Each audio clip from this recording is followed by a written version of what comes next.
किस पर लगा था?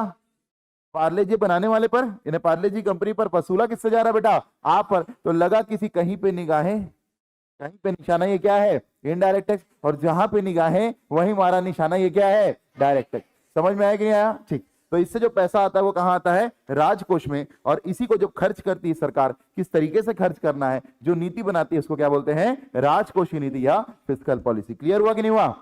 अरे क्लियर हुआ कि नहीं हुआ? ठीक। तो भारत को यदि हम लोग क्या माने बेटा? एक फैमिली माने। क्या माने? फैमिली। तो हम मदर किसको मान रहे हैं? सरकार को, क्योंकि सरकार तो मां के हाथ में ही है। ठीक है। और पापा जी कौन है? नोट छापने वाली मशीन।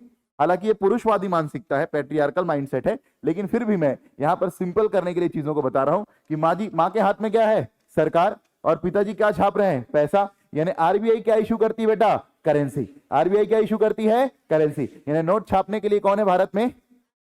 कौन है? कौन है? आरबीआई। यहीं पर मैं आपको एक चीज बता रहा हूं, यदि मैं बोलूंगा नोट छापता कौन है, तो क्या बोलोगे? क्या बोलोगे? आरबीआई। लेकिन मैं बोलूंगा सिक्कों की छपाई तो नहीं हो सकती बेटा, यह printing of notes. Printing of notes. सिक्कों की छपाई नहीं हो सकती। सिक्कों की क्या होती है? ढुलाई। सिक्कों की क्या होती है? ढुलाई। इसको बोलते हैं मिंटिंग ऑफ कॉइन्स। क्या बोलते हैं? Minting of coins. यदि आपसे पूछता है मिंटिंग ऑफ कॉइन्स कौन करता है, यानी सिक्कों की ढुलाई कौन करता है, यानी लोहे से सिक्का कौन बनाता है, तो क्या बोलोगे? वित्त मंत्रालय। क्या बोलोगे? क्या बोलोगे बेटा? वित्त मंत्रालय। तो यहीं पर आपको ध्यान रखना है, ध्यान से सुनना बेटा। यदि बोलेगा नोट कौन छापता है, क्या बोलोगे? आरबीआई। लेकिन सिक्के कौन ढुलाता है बोलेगा तो क्या बोलोगे? वित्त मंत्रालय। कौन बोलोगे? वित्त मंत्रालय। ठीक है। अब सिंपल सी बात है, ये आपस में कोई अलग अलग नहीं। जैसे पिताजी हमेशा किसके अंदर में रहते हैं? माताजी के अंदर में रहते हैं। वैसे ही आप देखो, वित्त मंत्रालय के अंदर ही कौन काम करता है? कौन काम करता है बेटा? कौन काम करता है? आरबीआई। और आरबीआई इंडिपेंडेंट बॉडी है। आरबीआई क्या है? आरबीआई क्या है? Independent body. मॉनेटरी पॉलिसी में इसके बारे में पढ़ेंगे और आरबीआई के बारे में। ठीक है। आरबीआई क्या है? स्वतंत्र संस्था है। क्या है बेटा? स्वतंत्र संस्था। तो मेरी बात ध्यान से सुनना, मां कौन है? सरकार। और सरकार क्या बनाती है? अरे पैसा भले ही पिताजी ला रहे हैं, लेकिन तिजोरी पर अधिकार किसका है? तिजोरी की चाबी किसके पास है? माताजी के पास में। इसलिए माताजी क्या बनाती हैं? राजकोषीय नीति। और पिताजी क्या बनाते हैं? Monetary policy. समझ में आया कि नहीं आया? अरे क्लियर हुआ कि नहीं हुआ? ठीक। ये नोट की बात हो रही कि सिक्के की बात हो रही है? नोट की बात हो रही। जब सिक्के की बात आएगी तो वापस किसके पास जाएंगे? वित्त मंत्रालय के पास में। किसके पास जाएंगे? वित्त मंत्रालय। समझ में आया? तो याद रखना, वित्त मंत्रालय के अंदर ही कौन काम करता है? आरबीआई। आरबीआई नोट छापता है, और नोट छाप करके कौन सी नीति बनाता है? कौन सी नीति?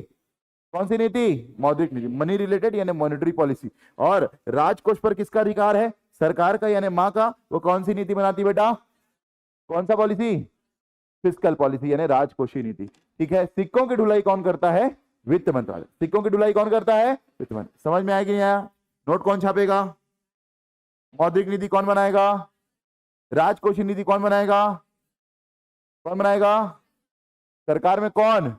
वित्त मंत्रालय। और वित्त मंत्रालय का कौन सा विभाग? आर्थिक कार्य विभाग। और सिक्कों की ढुलाई भी कौन करता है? कौन करता है? कौन करता है? वित्त मंत्रालय। यानी आप इसको ऐसे याद रख सकते हो बेटा, राजकोषीय नीति, और राजकोष में क्या है? चिल्लर यानी सिक्का। ये काम किसका है? वित्त मंत्रालय का। और मॉनेटरी पॉलिसी यानी मौद्रिक नीति, मुद्रा मतलब क्या? नोट। मुद्रा मतलब क्या? नोट। ये कौन करता है? आरबीआई। क्लियर हुआ सबको? अरे क्लियर हुआ कि नहीं हुआ? ठीक। और वित्त मंत्रालय के अंदर ही कौन काम करता है? आरबीआई। पर आरबीआई क्या है? एक स्वतंत्र संस्था है, इंडिपेंडेंट बॉडी है। क्लियर हुआ सबको? ठीक। चलिए, व्हाट इज फिस्कल पॉलिसी?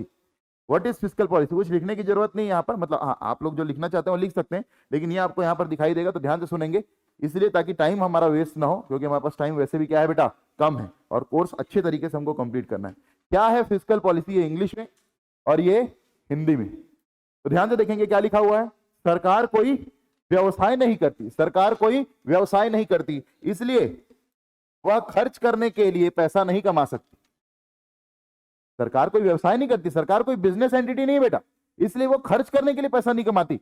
इसलिए सरकार को अर्थव्यवस्था से धन जुटाना पड़ता है, ताकि उस धन को किसके अनुसार? आवश्यकताओं के अनुसार और राष्ट्रीय प्राथमिकताओं के अनुसार, यानी नेशनल प्रायोरिटीज के अनुसार क्या कर सके? अगर आप चाहते हैं अपने कैरियर को एक नई दिशा देना और सुनहरे भविष्य को साकार करना, तो जुड़िए कंपटीशन कम्युनिटी के साथ। आज ही हमारे वेबसाइट के कैरियर पेज पर विजिट करें अथवा डिस्क्रिप्शन बॉक्स पर दिए गए लिंक पर क्लिक करें। हमेशा आपके साथ टीम कोको।